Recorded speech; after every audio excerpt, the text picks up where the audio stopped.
ari umuntu w'igihangange aje yambaye ikanzu yera, afite inkono y'itabi, afite malete, araza aganiriza abana, akina n'abantu, yagiraga urwenya. ngo uri ku ishuri yoza kwigisha. Buriya hari ukuntu bari abapadiri bigaga igifaransa bakakimenya cyane, ariko bajya kukivuga bakakivuga batacyitayeho, bakakivuga nk'uvuga ikinyarwanda. Kagame rwose yashobora kukubwira ati remontanya ntike dora ntike kontina, abishaka rwose. Yarebye amarere y'agashakabuhake, areba amarere y'abamisiyoneri, areba amarere yose, aravuga ati ibi bintu nintabiryamaho nitutabikoraho bizaducika. Tugira Imana rero abidusigira, none abidusigira binanditse.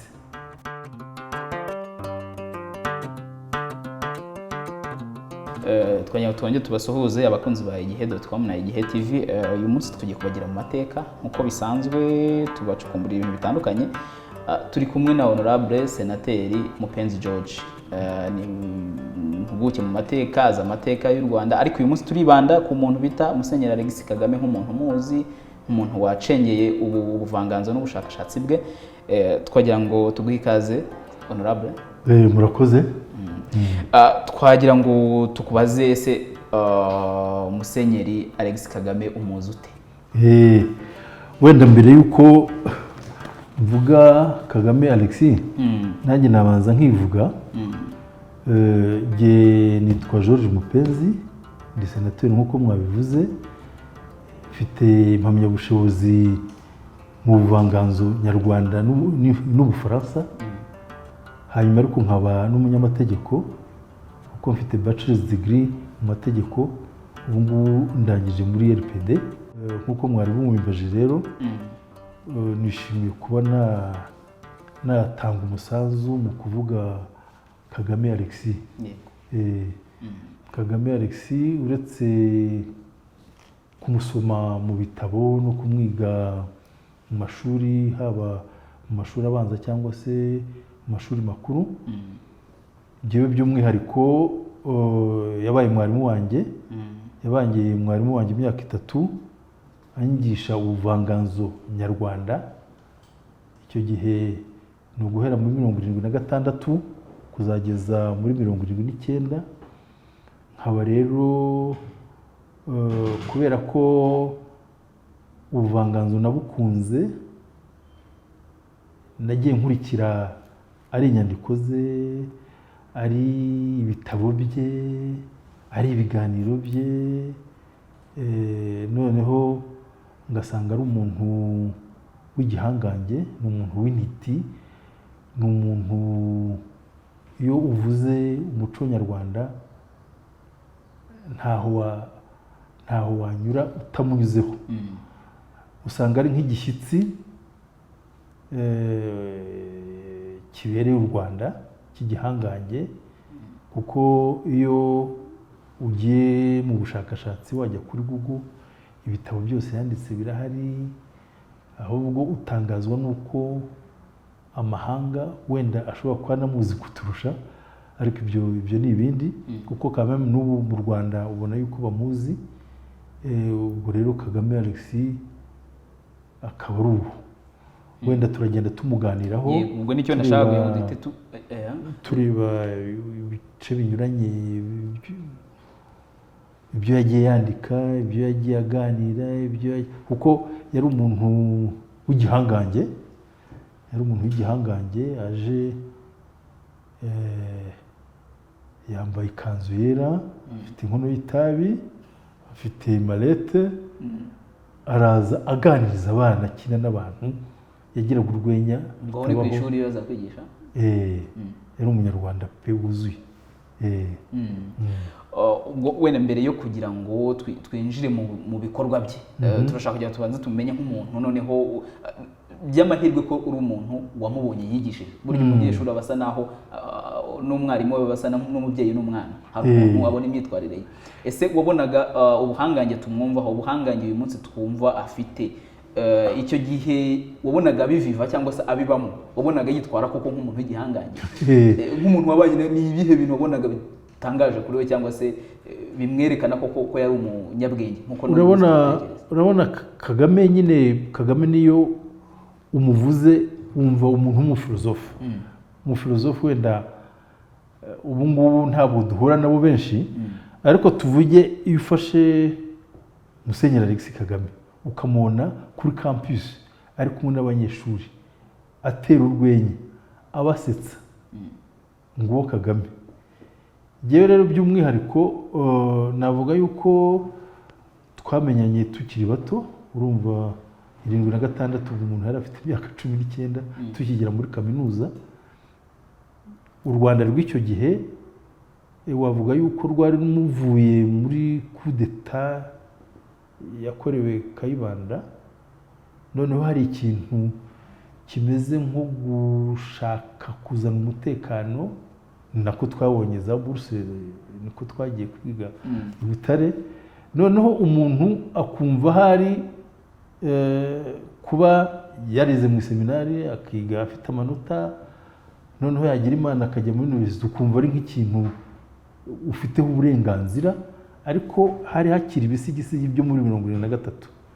Ibyo byose rero Kagame Alex yarabirengaga ku buryo yateraga urwenya, agatera urwenya n'abanyeshuri, yari abiga muri za science cyangwa se mu bukungu cyangwa se muri za medicine, ugasanga ari umupadiri ukunzwe. Ubundi yari n'umuntu wakwita ko yateye imbere, yaritwaraga mu modoka, ntabe yatinya nko kujya kuri bisi kunywa ikawa se cyangwa kuba yanywa nk'agacupa, kandi ariko ashagawe n'abantu, ariko abaganira iteka basetsa. Ahantu Kagame yabari nta rungu ryabaga rihari, wa mugani wa cya gitabo cye, iyo wiriwe nta rungu. Jewe rero nakubwiraga ngo yakundaga kurushotora cyane. Noneho aza kumbaza ati ariko agahungu we, niko yadufataga ariko tukabikunda. Ati yahereye ku izina akavuga ati kuki bakwise izina ry'igiswahili, ariko kubera ko data yari yarabisobanuriye, nanjye numvise ngize ishema ryo kumusobanurira, ryo kwisobanurira Kagame, kubera ko Kagame buriya nawe yakundaga kutubwira amateka ye, atubwira ko yavutse Basebya yafashwe, noneho kubera ko ise Bitahurwina yari mu gitero cyagiye gufata Basebya. Ubwo wenda badukurikiye Basebya ni wa wundi wari warigometse ku ngoma ya Musinga, ku ngoma ya Musinga, yari umutwa wo mu Rugezi. Noneho yigomeka ku ngoma ya Musinga, hanyuma haza kuza cya gitero cya Barwubusisi cyamufashe. Noneho Bitahurwina se wa Kagame avuye muri iki gitero, asanga Kagame yavutse, bamwita Basebya. Uriya Kagame yitwaga Basebya. Noneho nyuma baza no kumwita Bagirishya, kubera ko Basebya yari yaragoje hariya mu majyaruguru, we na Ndungutse. Hanyuma amaze kuvaho abantu basa naho babonye umudendezo, babonye ishya, noneho bamwita Bagirishya. Nyuma rero agiye kubera Astrida agiye kuri Butare, nibwo yabaye Kagame. Kagame banza bararimwitiriye umuntu wari mwene wabo. Ubwo rero nanjye wenda tugiye mu by'urwenya, yarambaje ati kuki bakwise Mupenzi. Ndamubwira inti data uko yansobanuriye nawe yagize amateka nk'ayawe, kubera ko yaravutse bamwita Ruhumuriza, bamwise Ruhumuriza ise Nturo wa Murenzi wa Rukwirangabo bya Biraramyi bya Kanyarwanda ka Nyarwaya ka Ruretwa ka Yuhi Mazimaka, baza kumwita Bikanihene. Noneho baravuga ngo izina nirikujije umuntu, hagati ya Ruhumuriza na Bikanihene nirihe muzahitamo? Icyo gihe hakaba hari umuntu witwaga Bitukuhene watwaraga mu Buganza. Nturo aravuga ati nibamwite Bikanihene. Noneho kubera ko abasaza b'icyo gihe bagize amahirwe yo kwiga, noneho baza gusanga abantu bitwaga abasirimu b'icyo gihe bagomba kwita abana babo amazina yabo. Aravuga ati umuhungu wanjye nimwitabikana ihene kera nta mugeni azabona. Nuko papa yadushekeje kuko mukuru wanjye nawe yitwaga Safari, noneho ubwo batwise amazina y'igiswahili, mbibwira Kagame araseka yenda gupfa. Ariko ikintu cyashimishije nuko ambwira ngo mubwire ibisekuru, nabaye nkimubwira ibisekuru bibiri, ibindi numva arabizi. Ugasanga ari umuntu wari ufite ubumenyi rusange bw'ikinyarwanda, bw'umuco nyarwanda.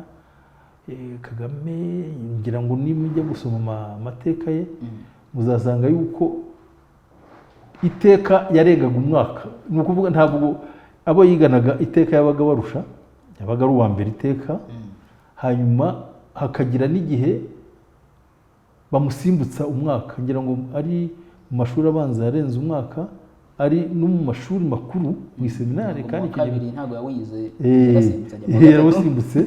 Ariko ageze no mu Nyakibanda noneho aba umuhanga nyine muri filozofiya, mu mazina no mu bindi byose by'umuco nyarwanda. Usanga ari intiti, ari ishema kugira mu mateka y'igihugu kugira umuntu nka Kagame Alex.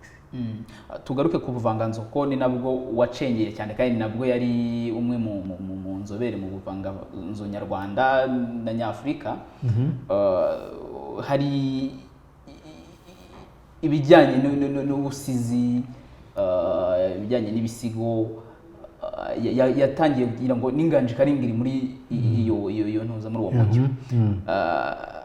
Iyo ubirebye usanga ntabwo wavuga ngo aho yabaye ntiyari umwiru, ntiyari wibaza ubona iyo nganzo yarayikuye he kugira ngo abe uyu munsi tukisa naho tumwita sekuru w'ubuvanganzo nyarwanda. Yabikuye ibyo bintu byavuye he? Wenda kugira ngo tuze kuganira neza kuri Kagame Alex, ndabona ukiri umusore, mugomba kwishyira muri roho ya kera. Roho ya kera umuntu wize yabaga afite ubumenyi bwinshi, yabaga ari umuntu w'isi, niyo mpamvu bamwitaga universelle. Ni ukuvuga niba umujyanye mu igadimi arimo, niba umujyanye mu mateka arimo, niba umujyanye muri filozofiya arimo, niba umujyanye mu mibare arimo. Nibwo bumenyi rusange burya no mu seminari batangaga, nibyo bitaga humanité générale. Ni ukuvuga wabaga uzi ibintu byose. Nkanjye nari nzi yuko ninjya muri université wenda bazanjyana muri medicine cyangwa nkiga amategeko, ariko banjyanye mu ndimi, ariko narazikunze. Ibyo nta nakubwiye, nkunda kwandika ku bintu bijyanye n'ubuvanganzo, nkunda no gutanga ibiganiro, nkunda umuco nyarwanda kubera ko mbona urimo indangagaciro u Rwanda rw'iki gihe rukeneye cyane. Tugarutse rero kuri Kagame, niyo aho ajya hose bamwerekana ku bintu nka bine by'ingenzi. Bamwerekana nk'ubuvanganzo, nko mu buvanganzo, bakamwerekana nk'umunyamateka, bakamwerekana nk'umufilozofe, bakamwerekana nk'umusizi. Ubwo wenda birajyana n'ubuvanganzo, ariko bakanamwerekana nk'umupadiri w'umugaturika. Ubwo turaza kureba ko inyandiko ze zose zishingiye kuri ibyo bintu bine. Noneho icyo wari uhereye ku buvanganzo. Iyo ugiye mu buvanganzo, kuko turaza no kureba wenda ibyo abantu bamwe na bamwe batagiye basobanukirwaho, bibaza ko ngo hari abantu bamurwanya kuri ibi n'ibi. Iby'ubuvanganzo byo ntawukoraho. Ni ukuvuga ni ibitabo byinshi bavuga yuko Kagame yanditse inyandiko zirenga 118, wenda turaza kubireba.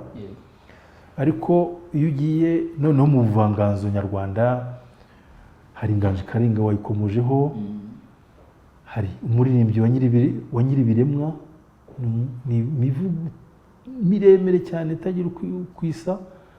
hari iryohesha birayi, hari iyo wiriwe nta rungu, hari isoko y'amajyambere, noneho hakaba amazina y'inka, hakaba ibyivugo, hakaba ibisigo nabivuze, ibisigo, amazina y'inka, ibyivugo, ubwiru, imigani miremire, imigani migufi, ibisakuzo. Kagame yari wamwita bulldozer. Yari bulldozer, yari afite ingufu, yari afite ibigango, ariko akagira n'abanzi, wenda turaza kugenda tubiganiraho. Mu buvanganzo mbega usanga iyo ugiye gukomoza ku buvanganzo nyarwanda, usanga ibyo yanditse byinshi cyane birimo ubukungu tuvomamo ubu ngubu twitwaza tukanishimira kuba byaranditswe. Ngira ngo hari ikiganiro twigeze kugirana na televiziyo y'u Rwanda dusobanura uko ubwo buvanganzo bwaje. Tumenye yuko mu Kinyarwanda cya kera ntabwo bandikaga, ntabwo bandikaga, byari ubuvanganzo nyamvugo, ariko noneho ubwo buvanganzo nyamvugo bakagenda babuhererekanya ku buryo usanga aho nyine gushyira imbere kwandika bafataga mu mutwe cyane. Urabona Kagame yafataga mu mutwe bitarabaho.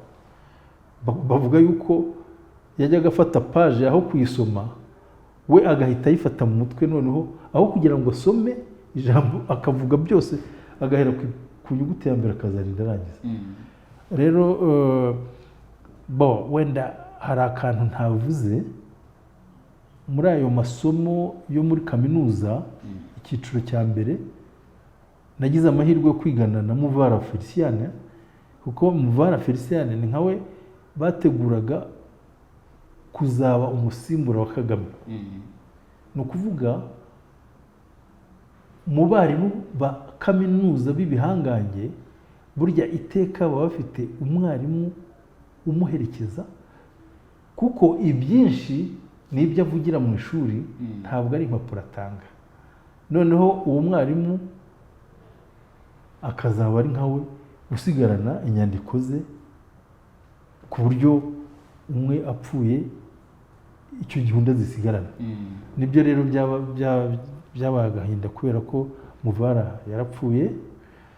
Umunyamabanga Alphonse Rutsindura muri Jenoside yakorewe Abatutsi baramwica, ariko numvise ko inyandiko zose ubu ziri ngira ngo kwa Musenyeri wa Diocese ya Butare, ariwe Rukamba Filipo.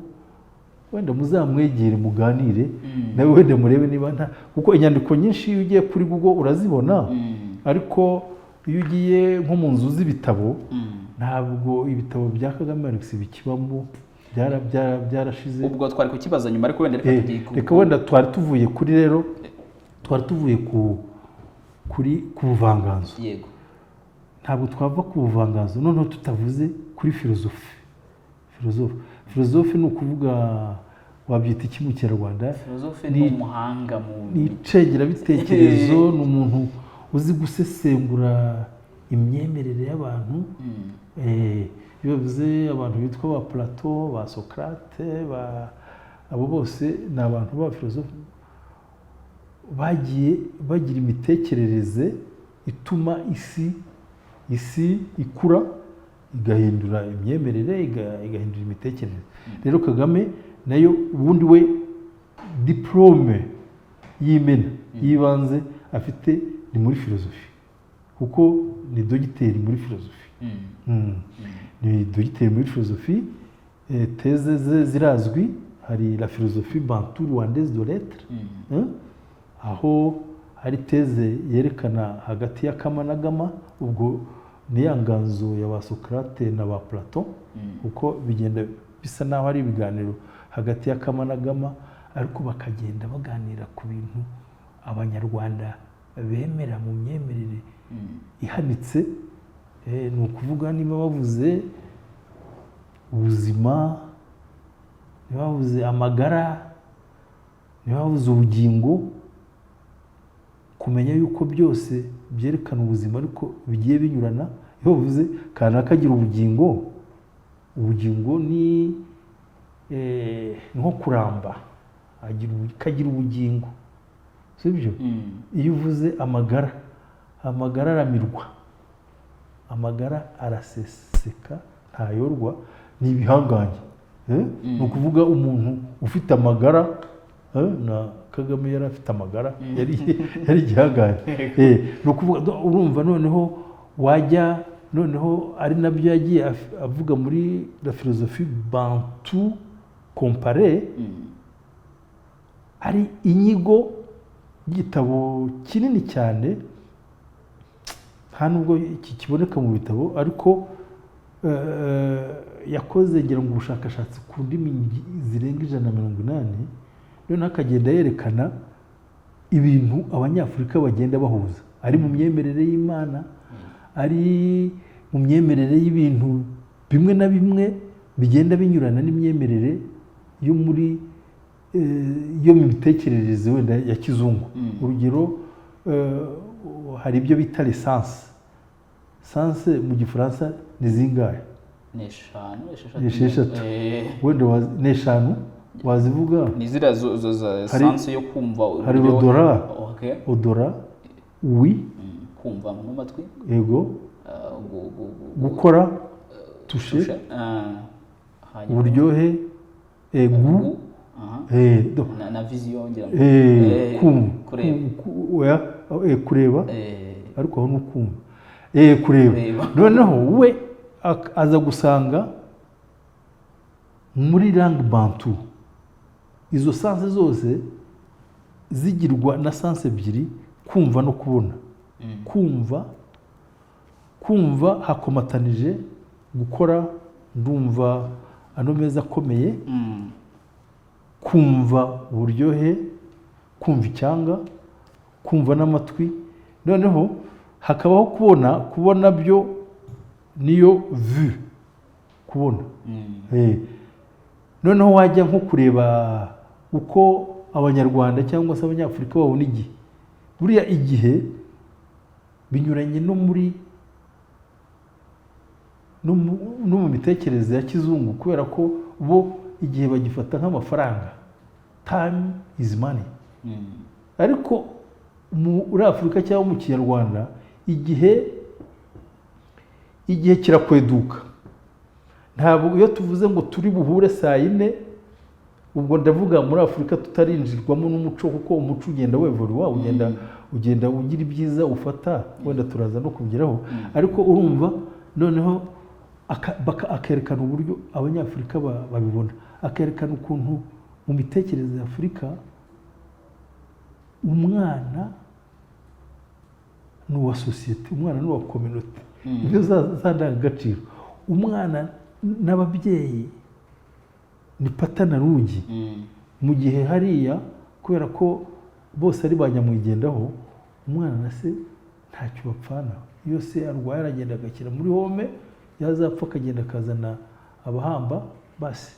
Ariko urebe ko muri Afurika hari indangagaciro zituma umubyeyi n'umwana bakundana, kandi kuko hari umubyeyi aba yaramubyaye, aba afite inshingano zo gukunda umwana, n'umwana agomba kubaha se. Ugasanga rero ari ibintu agenda bisobanura mu gitabo kinini cyane. Icyo gihe ni UNESCO, noneho arakisobanura, abantu bumva ko no muri Afurika hari filozofi. Kuko buriya abantu bo muri Afurika y'Iburengerazuba, ndavuga kariya gace kaza Ivory Coast, ka Senegal, kahandi ka Benin, buriya twavuga yuko abakoloni basaga n'ababogeje ubwonko, kubera ko buriya politike Faransa y'ubukoloni yari koza ubwonko bwabo bakolonije, bakabagira abazungu, bakabagira abafaransa. Assimilation.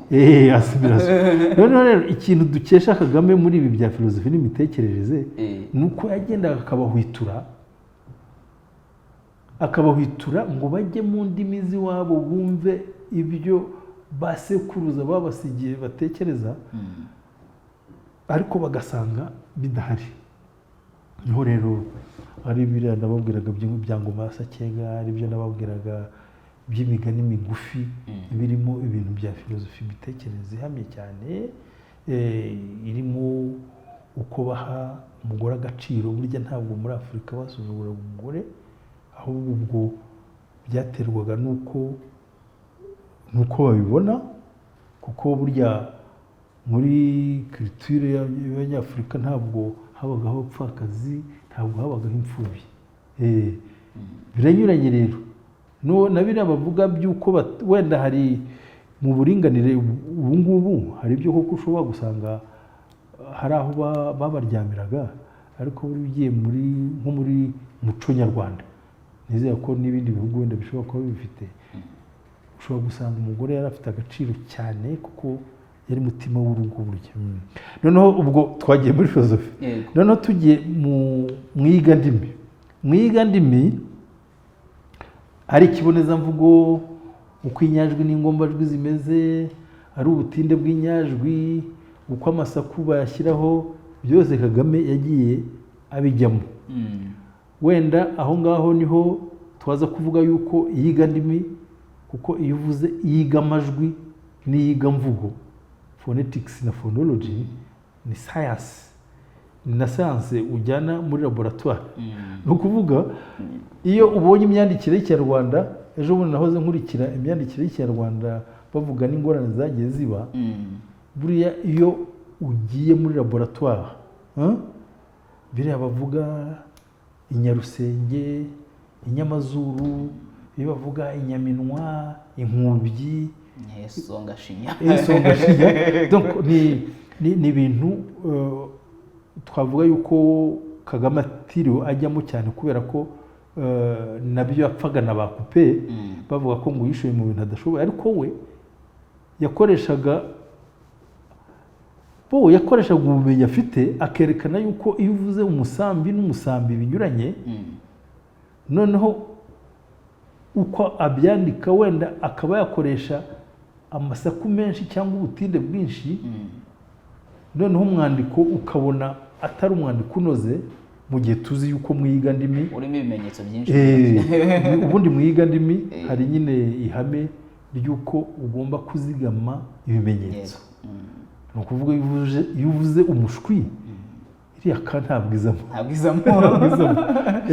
Ni kimwe n'iriya Rengayobora bavuga kwandika Kabgayi ugashyiraho ga, ariko ubundi ugasanga ugiye mu iyigamajwi ntabwo ingombajwi ebyiri, iriya y'inyamunwa n'iriya ga y'inyankaka, ntabwo bihangana, biza mu iyigamajwi, ariko mu iyigamvugo mu myandikire ikavamo. Niba tuvuge iyo uvuze amazina, umusambi, niyo tuvuze wenda tanga indi, inkoko n'inkoko, nyine biragenda binyurana. Noneho Kagame nawe akagira uko abisobanura, akagira n'uko asobanura inteko z'amagambo, ntibabihuze. Ariko aho wenda twavuga yuko ba Coupe, kubera ko bari inzobere, wenda amateori yabo niyo yagiye aganza, ariko buriya teori yose ijyana n'igihe. Ni ukuvuga uko teori igenda yevoluwa, turaza kubibona wenda nko mu bijyanye n'amateka, ari nabyo bakunda kritika kunenga, ariko nabyo turaza kubivugaho. Ariko wenda twavuga yuko nko mu bijyanye n'iyigandimi yarabyumvaga akanabisobanura, wenda ntabe yabijyana muri laboratoire ngo ajye kubigereranya nuko za phonetics z'indimi zateye imbere bimeze. Ariko ubu ngubu dufite, ngira ngo imbonerahamwe, wari ubivuze, wavuze Nyarusenge, Nyesongashinya, ku buryo hari n'igihe umuntu abivuga yabibwira abana ukabona bari kuhumura, uvuga ati si ibyo bintu bije gukora iki. Ariko burya ni ngombwa, kuko urabona iyo uvuze nk'inyerera ya na wa ziyomeka ku zindi ngombajwi nta kibazo.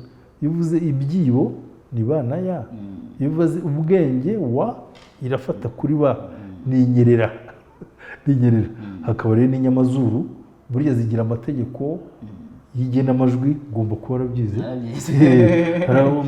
nuko uturemajambo tugenda uko ka ihindukaga uko ta zirya ni inyamwinyo ta na da burya hari ukuntu zihinduka zikurikije uko inyajwi ibyo rero ibyo wenda twavuga ariko ntabwo byamubujije kubona yuko icyo kintu agomba kugisobanurira abantu wenda agakoresha ibimenyetso byinshi ariko akumvikanisha yuko icyo yari uvuze cy'inkoko n'inkoko kinyuranye cy'umusambi akumvisha ko ra na ra mu kinyarwanda urabona iyo uvuze mu gifaransa ivuze lire na rire ni amagambo abiri anyuranye ariko iyo wanditse umuriro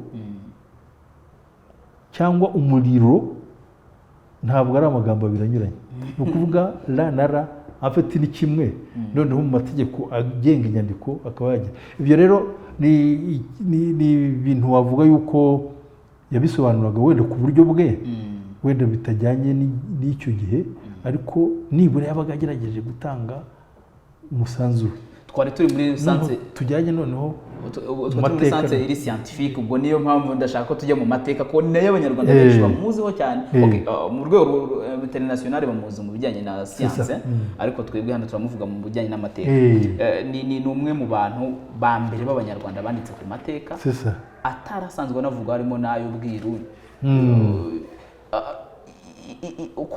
ariko ikintu twibazaho cyane icyo nshaka kugira ngo wenda nibandeho usanga yahawe umwanya wo kugira ngo avuge ku mateka yige ku mateka ahabwa umwanya wo guhura n'abiru abisabye umwami Mutara wa gatatu Rudahigwa yabonye umwanya uhagije wo kuganira n'abiru ariko ibitabo yagiye yandika ku mateka usanga bisa naho ni incamake byagenze gute reka duhere kuri icyo uvuze urabona twavuze ko ubuvanganzo nyarwanda ari nyemvugo yego ubuvanganzo nyarwanda haba mu mazina y'inka haba mu byivugo haba mu bisigo cyane cyane ibisigo cyane cyane nk'ibisigo by'impakanizi byo ni amateka iyo ugiye mu bucurabwenge ni amateka iyo ugiye mu bwiru ni amateka noneho hari igitaramo kigeze kuba mu Nyakibanda urumva uretse Astrida na Normal yizaza andi mashuri yari amaseminari none Astrida ntabwo turiwe tuza muri za mpaka zihora z'urudaca kubera ko bajyanagayo ngo abana b'abatware noneho abandi bajyaga mu maseminari none bakajya muri za seminari nkuru rero yari pepiniyeri y'abanyabwenge b'abanyarwanda ni ukuvuga niyo wenda baba batarigaga andi mashami menshi ariko ku bijyanye na teolojiya na filozofiya byaragendaga ariko urumva wize filozofiya ukiga teolojiya ubwo hari andi biga ku buryo binoza imitekerereze bigatuma n'ubushakashatsi bukorwa ubwo rero urebye ukuntu babonaga ababiligi barinjiranye u Rwanda bagasanga hari byinshi bishobora kuzacika nibwo hari mu ndirimbo hari ba Sebakiga hakaba mu mazina y'inka hakaba bitwa Babyusa hakaba Kagame mu bisigo noneho hari umupadiri witwaga Tedeker sinzi wenda izina ntumbavuga aza gutegura igitaramo Nyakibanda urumva bari abantu b'abanyabwenge noneho baza gukora igitaramo kishingiye ku muco ariko batumiyemo na Rudahigwa noneho Rudahigwa abonye ukuntu Kagame akunda ibisigwa nabizi nibwo yamubwiye ati n'ubundi ibi bintu bizazimira reka uzaze nguhe abantu babizobereyemo noneho babiguhe niko yabifashe ndetse icyo gihe nawo murage dukunda kuvuga kuri Rudahigwa yashyizeho ikigega cyitwa Fond Mutara gituma abashakashatsi babasha gukwira igihugu cyose bakagenda bafata amajwi y'abo bantu y'abatekereza, y'ababwira ibitero, y'ababwira imigani, y'ababwira byose, ku buryo Kagame we yagize n'Imana, abapadiri babera bose ibyo bari barafashe basanze bitumvikana, kubera ko iyo uvuze nk'igisigo kiba kirimo imizimizo myinshi, ku buryo utabizi nyine utagiye gusigura ntacyo bikubwira, utaracengeye urwo rurimi ngo noneho rero ubwo rero ku mateka urabona yanditse nyine ahereye kuri izo nganzo, nibwo yanditse abrégé de l'histoire, ubona isa naho yahereye kuri Nganji Karinga, yandika tome ebyiri, tome ya mbere igera kuri Rwogera na tome ya kabiri ngira ngo iva kuri Rwabugiri ikagera kuri coup d'état yo kwa Habyarimana. Rero tugiye mu mateka noneho, sibyo? Tugiye hari n'ibyitwa introduction au grand genre lyrique, nabyo bimeze bon, hari théâtre na histoire yerekana amateka ibitekerezo by'imiryango uko byagendaga babihererekanya, ariko cyane cyane rero nk'icyo wari uvuze cy'ubwiru, kuko ubwiru bwo bwari no gucika, bwari gucika burundu ntazapfe tubumenye. Noneho hagati y'abiru b'ijambo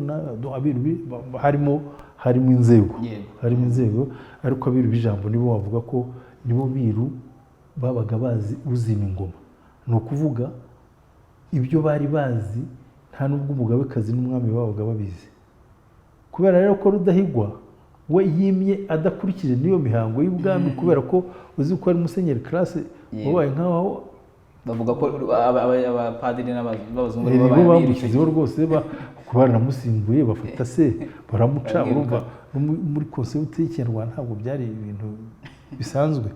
Noneho we rero ureba ubutwari bwe, aravuga ati aba bantu ibintu bazi muzagende murebe uko munegosiya babikubwire.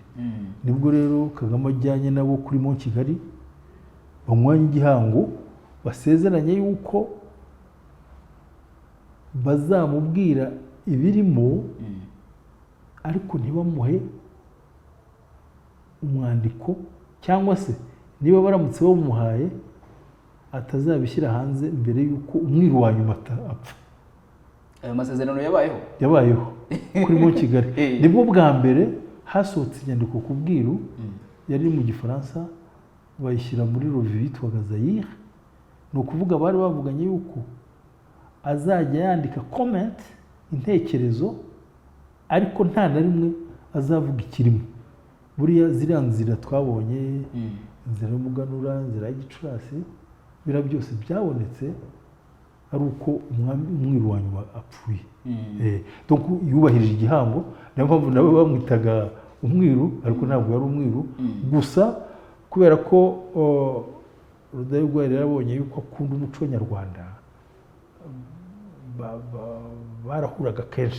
Barahuraga kenshi, ndetse banavuga yuko yari yaramubwiye ko uzamusimbura ari Kigeli Ndahindurwa. Bon, ariko ibyo ni indi debate.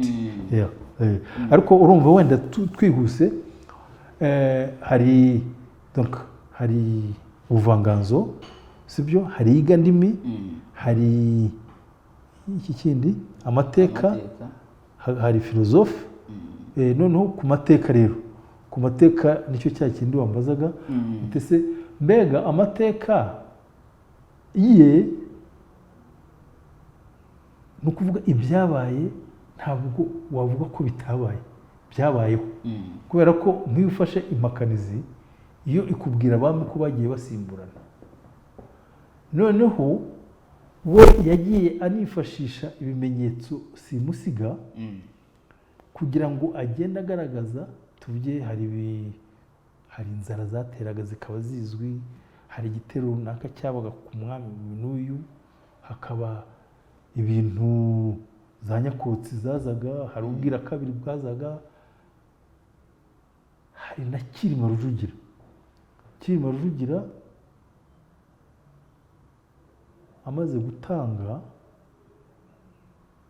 buriya bari bafite uko bagenda bashyingurana, kubera ko amazina yabo hari Yuhi, Kigeli, Cyilima, bakagira uko bagenda basimburana. Kigeli akaba umwami w'intambara, Yuhi akaba umwami w'inka, Cyilima akaba nawe umwami w'intambara. Noneho Cyilima Rujugira yagombaga gushyingurwa ubwo naza kureba, ariko noneho kubera ko amaze gutanga, ntabwo ingoma yagiye ikurikiza amategeko y'ubwiru. Noneho umugogo we wagumyeho utegereje ko uzashyingurwa, ngira ngo na Mutara. Hanyuma bigera ku ngoma ya Rudahigwa, bajya kumushyingura imunanira hariya i Rutare, kugeza igihe bamujyaniye Tervuren. Ariko noneho icyo byafashije ni iki? Ni uko iyo babonye amagufwa bakurikije ubumenyi bwa sayansi, bamenya imyaka yabayeho. Nibyo rero byagiye bituma Kagame aba comfortable mu byo yagiye yandika, noneho ukagaragaza ko nubwo wenda atari inzobere, atari dogiteri mu mateka, ariko nibura ibyo yagiye avuga facts nizo. Noneho icyo wenda nari sinzi, hari icyo wari uvuze bagiye bamunenga. Harimo n'icyo ngira ngo wenda wari ugikomojeho, icyo cyuko kiriya myaka yo agenda yimagina ngo byagenze gutya, ubwami bwatangiye mu 1300. Ngira ngo aho ngaho niho nanone harimo igisubizo cyuko niba barapimye ayo magufa bakabona harimo iyo relation cyangwa iryo huriro, ngira ngo nabyo wamugani bishobora kuba byaramuhaye inzira yo gukurikiza ibyo bakavuga ati, kubera ko mu kigereranyo nureba uko abami bagiye basimburana, iriya teori y'uko bafata generation, ibyo ni teori universelle. Nako ni teori ihuriweho n'abantu bose. Ni ukuvuga niba Mibambwe se wa Gahindiro yarabaye umwami kuko yimye igihe gito cyane, ariko umuhungu we Gahindiro yimye imyaka myinshi, 65. Noneho bagakora icyo impuzandengo harya bayita moyenne, bakora moyenne. Noneho generation bagenda bayibara hagati y'imyaka 33 na 35.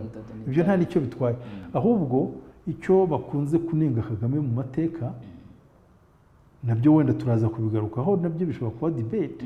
Donc icyo bakunze kumunenga, bavuga yuko yabaye nk'uwinjira mu mwambaro w'abakoloni, kubera ko abakoloni baje bafite za teori z'i Burayi z'uko habaye za migration, z'uko u Rwanda rwabanje guturwa n'abatwa n'abahutu n'abatutsi. Abatutsi bavuye muri za Abisiniya. Umuntu yavuga adahishe ko uwo mutego Kagame yaba yarawuguyemo, abishaka cyangwa atabishaka. Oya, kuko teori icyo gihe buriya iteka ibintu muri science bijyana na teori, bijyana za principles, bikagenda bikura n'umuco. Burya ntabwo umuco uhama hamwe, ntabwo umuco ari static, umuco na dynamic. Urumva na teori rero, teori zigenda zigira igihe zigasaza zigasimburwa n'izindi. Icyo gihe hari teori ya za migration, sibyo? Bavuga bati abantu bava aha bakajya aha, nuko bimeze. Ntabwo rero yabaje kubyigobotora, ariko wenda nawe icyo gihe iyo abakiriho ubu ngubu akabona aho teori zo mu mateka ziri, zerekana wenda ko nta kuntu abantu babyukira icyarimwe ngo bafate icyemezo cyo kuva wenda muri Ethiopia baze n'urugero, cyangwa se niba bavuze ko umuntu ari muremure afite 2.10 metero, buriya kera mu Rwanda rwa kera habagaho abantu b'ibihangange batari benshi, sibyo? Biriya rero bavugaga ngo abatutsi bafite 1 metero byose wenda ndumva muri abanyamakuru murijutse mwarasomye byinshi, mwabonye ko iriya teori ari ibintu bijyanye n'imirire, n'imirire n'imibereho, sibyo? Uriye neza, uriye shisha kibondo, ntabwo agwingira, noneho mu kutagwingira akaba igihangange. Ni ukuvuga niba mu mubiri we harimo ibivumbikisho, harimo gene z'uko hari arrière grand-père cyangwa sekuruza wigeze kuba igihangange, zishobora kugaruka. Ni ukuvuga byose biterwa n'imibereho. Kandi biriya bitaga abahutu n'abatutsi, Kagame nawe yabonaga yuko ari rang social, ariko icyo kintu cy'uko bavuye aha n'aha kikamugonga, ariko ntabwo bibuza umutamino w'inyandiko ze, ntabwo bibuza amazina y'inka, ntabwo bibuza ibyivuga, ntabwo bibuza uruhare afite mu mateka. Kuko niyo ufashe icyo gitabo ni ka chapitre kamwe, ni chapitre ya mbere aho avuga les origines, agasa naho atavuguruza cyane ibyo bamubanjirije ba Pages, ba Delmas bavuze, ariko ntabwo ariyo mpamvu wahita uvuga ngo umuntu ntacyo ngo yaribeshye.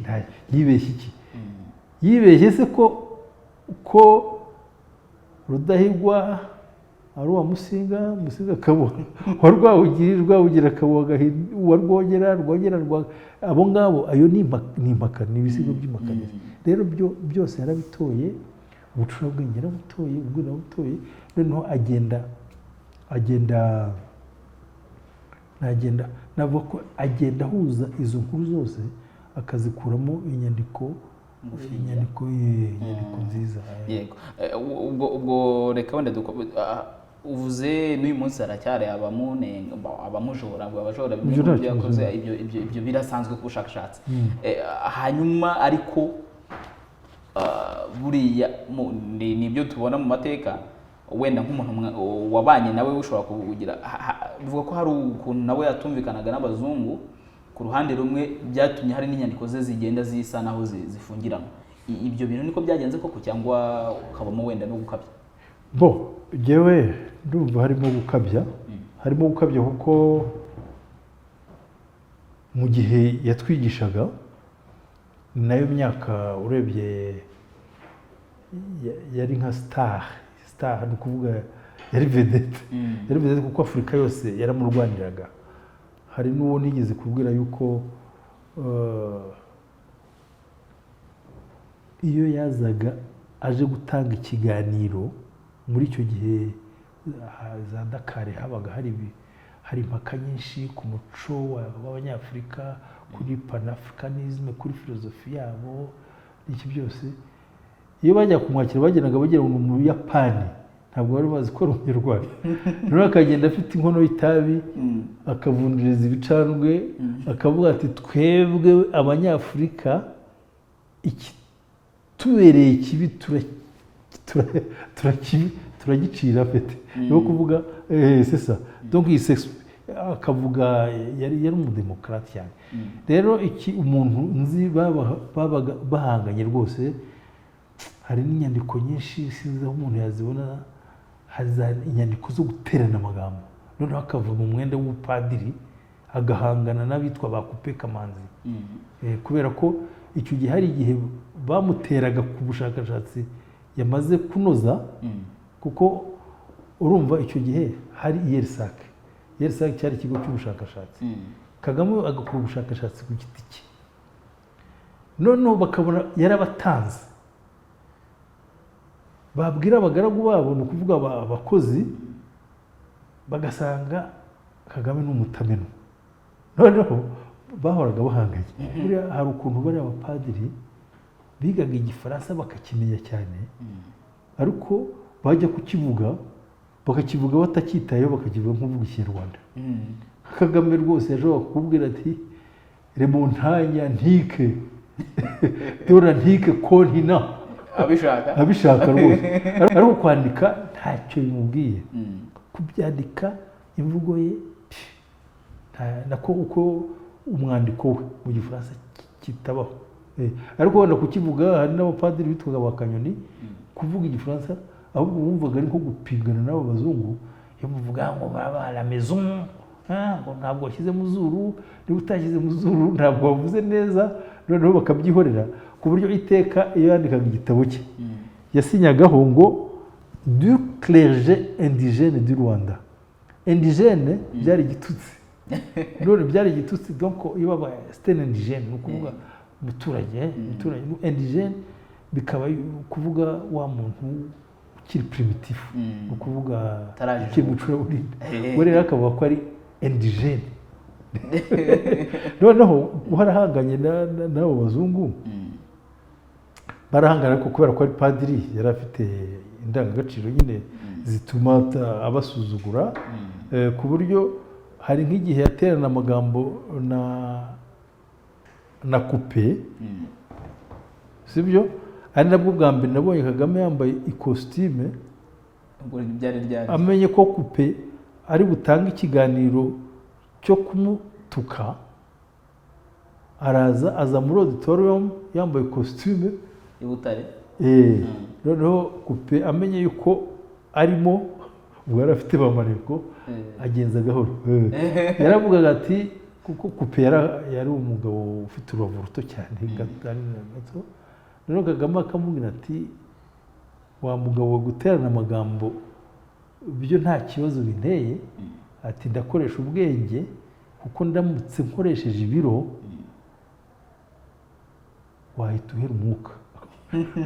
No kuvuga ati mbega bagiye nko muri ringi, ati mpfuye gusunika gusa wahita wikubita hasi. Urumva yagiraga urwenya, yarazitsaga nk'iyo yavuga ibyo, nk'ubwo nk'icyo nakubwiye twahuriyeho cyo kumbwira yuko isi yitwaga Bitahurwina na data kitwa Bikanene, tugasa naho buri tubikundaniye, akambwira ati wa kagabo we bite, urumva ugasanga ari umuntu ukunda ubuzima, akunda abantu, akunda urubyiruko, n'urubyiruko rumukunda cyane. Uyu munsi tubona mu bindi bihugu abantu nk'abo babaye impirimbanyi navuga z'amateka yabo, zo kugira ngo umuco wabo udacika, zo kugira ngo bakoze ibidasanzwe mu bushakashatsi n'intekerezo z'igihugu cyabo, usanga bafite ukuntu bubahwa, ukuntu bigwa mu mashuri, hari agaciro ubona bahabwa cyane. Uyu munsi ukurikije ibyo Kagame yakoze, Musenyeri Alexis Kagame, n'agaciro afite mu Rwanda rw'uyu munsi n'uburyo abanyarwanda bamwumva bamuzi, ubona bihura? Kagame yagiye abona imidari myinshi, haba muri iriya miryango za UN, haba banza no ku ngoma ya Habyarimana baramuhaye umudari, ngira ngo ubu ngubu ntabwo bavuga ko ubu Kagame arigishwa, n'ibiganiro biratangurika, siwe twirwa tuvuga se, nta muntu n'umwe ujya kuvuga ku kintu bijyanye n'umuco nyarwanda atavuze Kagame. Wenda kuvuga ko hari ibindi byubahiro yahabwa, ibyo ngibyo bizaterwa ntarirarenga. Ntabwo mfite amakuru ahagije ku byerekeye umurage wa Kagame Alex n'icyo bikorwaho na Diyoseze, kuko umutungo wa Kagame, umutungo ubwenge, intellectual property, yayiraze Diyoseze ya Butare. Ni ukuvuga nibo nangiye kuvuga ngo nibo umupira twabohereza, ariko ndumva ni ibintu byagenda biganirwaho, kubera ko ibintu se bihari, ibyo akora, izina rirahari, izina ryarubatswe, uzaba ureba nibaza n'ibintu bya televureni hazaba ariyo gusa, sibyo? Nawe kuba wenda wagendera ku kantu k'ubusabusa kabaye ngo wijundi ibyo ntabwo ari scientifique, nta nikosa yakoze. Ni ukuvuga niba hari teori iriho icyo gihe, sibyo, umuntu nawe akayijyamo, ariko ntabwo yaciye nk'amabere, niko yabitekerezaga icyo gihe byakosoka, ariko ntabwo byabuze ishema rya Alexis Kagame, umuntu wanditse ibintu bingana kuriya, umuntu umuco nyarwanda buriya niyo wajya uzajya no muri minisiteri ubaze icyo ukozeho cyose Kagame Alex jya kuri Google urebe sinzi n'umuntu ubishyiraho igihe byarantunguye cyane kuko nabonye byose biriho byose ari indyohesha birayi buriho ari muri byo nyiri biremwa buriho ari isoko y'amajyambere iriho nta nubwo hari biri muri PDF la philosophie bantu rwandaise irahari urayisomye byose biriho rwose ku buryo ahubwo wenda ikintu cyo kuba hari nk'ibitabo byakongera gusohorwa bikajya muri za libraries numva cyaba ari ikintu cyiza kuko hari ibitabo byinshi bitari ubu hari amasomero menshi ujyamo washaka ibitabo ngira no mu mashuri ni gake uba usanga ari igitabo cyacitse cyangwa ari kimwe ugasanga ntabwo nkeka ko wenda nabyo biza mu bituma n'abanyeshuri batamumenya cyane bari ubu munsi ntabwo inyandiko ze ntabwo zisakaye mu mashuri no mu ngira ngo ndacyo cyaba ari ikindi kintu hari kongera inyandiko kongera inyandiko no kuzikwirakwiza sibyo hakaba nk'indyohesha birayi abana bakaba bayizi buriya hari ibintu tutabonye uko tuganira ntabwo ari ubu gusa bamurwanije buriya muri za ajya kurwara atangiye kurwara buriya yapfuye afite imyaka 69 icyo gihe bavuga ko itari myinshi yagiraga ikibazo cyo kubyimba amaguru ariko hari ukuntu muri za 78 ba bantu bose yari yarigishije kubera ibintu by'ubutekerezo buri chip batangiye kugenda bamurwanya barimo Nahimana Ferdinand kandi ari we niwe nkawe wamutoje by'amateka noneho bakamubwira nabari izindi buriya bajyaga bajya kumwataka kucyavuga amateka abanyiginya akavuga ati se ndavuga abandi ko ari bo bami ariko noneho umuntu witwa Ntezimana Emmanuel umuntu w'igihanganye cyane wamanye amateka yabanza yaritabye n'Imana Ntezimana Emmanuel yari umwarimu muri kaminuza niyo yajya kuri Google wamubona nawe yapfuye azize ibintu bidasobanutse buriya yakoze raporo ya mbere yari muri mu burenganzira bwa kiremwamuntu noneho avuga ubwicanyi bwakorewe Abagogwe nyuma baragize icyo niba baramuroze simbizi kuko nyuma yahise arwara ariko icyo nashaka kuvuga ni uko yagiye asoma utuntu twose barimo kwandika kuri Kagame asohora inyandiko yayisohoye mu gifaransa avuga ngo critique saugrenue et propos aigredou yo kuvuga ati muve muri utwo dutiku ati mwemere Kagame munamukunde critique saugrenue et propos aigredou yabisohoye mugira ngo muri revue niba ari dialogue ariko ni nko gushyirikira byo bita mettre les points sur les i no kuvuga mu Kinyarwanda twavuga ko ari nko kwerekana uko ibintu bimeze avuga ati mufite ubushakashatsi nta muhanuzi wabo koko muzagende mu Dakar murebe uko ubamwemera iyo yagiye Lubumbashi murebe ukuntu bari abafilozofe bose bahutonje abitwe ba Yves Valentin Mudimbe bose bamwakira baceka Tadiyo ukuntu bamwemera none nimwe mutangiye mwebwe yigishije nimwe mutangiye n'ubwo icyo nashaka kugushaho ni ino generation y'uyu munsi ese urabona wenda uburyo imeze tuzagira ba Kagame mu gihe gitaha ni iki cyakorwa kugira ngo dukomeze kugira izo mbuto zijya mu bushakashatsi zikajya mu bushakashatsi indigene nkuko bigeze kubivuga niba ubushakashatsi buri bw'abanyaburayi n'iki gusa ariko bunagaruka ku isoko y'umuco ariko urabona ubu ngubu urabona nibi biganiro se icyo bivuze erega ntabwo ari buri wese wumva yuko amajyambere adashingiye ku muco ntabwo ari amajyambere. Ubu rero urabona ko abantu batangiye kugenda babyumva. Kera bavugaga umuco nyarwanda, bavuga umuco nyarwanda bakagira ngo urimo gusubiza abantu inyuma, sibyo? Ariko ubu ngubu kubera ko umuco nyarwanda abawishe babonye ibibi byawuvuyemo,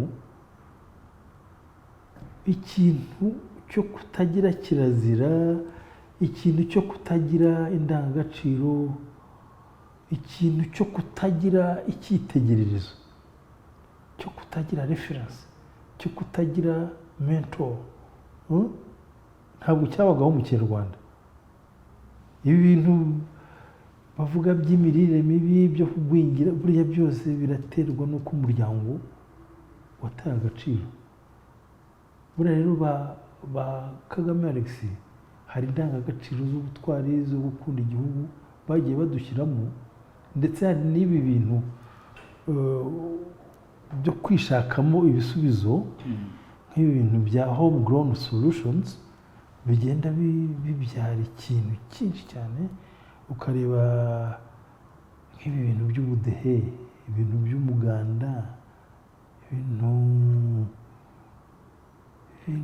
byagira inka, ibintu by'isibo, umugoroba w'ababyeyi, biriya bintu ni ibintu byose tugenda dushaka ko bigaruka mu muco nyarwanda kandi bigahabwa agaciro n'abanyarwanda bakabigira ibyabo. Uzi ko buriya iyo urebye nko mu Rwanda rwa kera, nk'ibintu bya ruswa ntibyabagaho, nk'ibintu byo gusuzugura umukambo cyangwa umusaza ntabwo byabagaho, kubera ko iyo kirazira, burya iyo ufite kirazira muri wowe bituma usa naho hari ibintu ufunga, ugira imbago. Kubona umwana yiharahara akifata mu gahanga agatuka umuntu umuruta ntabwo byabagaho. Ni ukuvuga rero gufata umusaza rukukuri ujya gutera umwana w'imyaka 8 inda ni amahano ku buryo nkunda kuvuga ngo ikintu cyose cyatuma abanyarwanda banywa amasubyo bakongera kuba abantu, bakongera kuba abanyarwanda. Uzi ko kera iyo babonaga umuntu wakoze amarorerwa, ntabwo ari umuntu w'u Rwanda, ntabwo ari umuntu w'u Rwanda. Ni ukuvuga nuko buriya habaye hafite za transition mbi, kuko rwose tujye tubivuga, ntabwo ari ukunenga ngo ni Repubulika ya mbere cyangwa ya kabiri, ariko transition iva ku bwami yabaye brutale cyane, kubera ko n'abanyarwanda baratari nabo babigizemo uruhare cyane, kuko uwashaka kubisenya ashaka kuba cyarabisenye rwose, abirimburana n'imizi, bijyana n'ibi byose, ahari n'abantu batabona ko bizarenga inkombe. Ntekereza yuko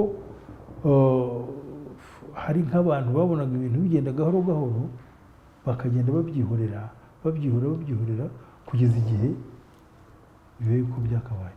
Ariko nk'ubu urabona nk'ibyo byose kuza kwibuka gutarama, guterana ubuse, ubona biri mu muco nyarwanda, kugira ijambo ryiza, kumenya kwishongora. Uzareba abana ba MC iyo bagiye mu bukwe, uzareba bagiye gusaba baterana amagambo ntibarakare, wajya gufata irembo warifata nabi bakaguseka nturakare. Ni ibintu bigenda bigaruka buhoro buhoro. Hari no mu muco nyarwanda mu buryo bugaragara, ufashe hari indirimbo nyarwanda, ari uguhamiriza, ari amatorero, ubona ni ibintu reka tuzabikomeze, sibyo? Kuko ni gahunda ya Ndi Umunyarwanda igira ibintu biherekeza, kuko idaherekejwe yo kuba dusiroga iri politike, c'est ça. Donc iherekezwe n'indangagaciro z'umunyarwanda nyine, kandi bigaragaza yuko ko ari we koko, kuko burya urumva niba bavuze indangamuntu ni ikuranga, witwa Ferdinand sibyo, izina mwene witwa naka ni indangamuntu sibyo. ariko buriya hari ikiranga umunyarwanda cyashobora gutuma umutandukanya n'umurundi, n'umunyekongo, n'umugande, n'umunyetanzaniya. ibyo rero ni ugufata ibyiza, kuko buriya hari ikintu iyo bavuze umuco, hari ikintu abantu batamenya. ntabwo umuco usinzira. iyo umuco usinziriye urahera, uracika. ubu ngubu ikintu wenda na minisiteri ubwo iratwumva, ni ukuvuga bari bakwiye kwicara bagafata abantu rwose bakunda umuco nyarwanda bagashungura, kuko hari ibintu bibi byari mu muco nyarwanda. sinzi niba waba nk'ingero. hari ibintu biri mu muco nyarwanda byo kutavugisha ukuri, byo guhishira, byo kongorerana, byo kubeshya,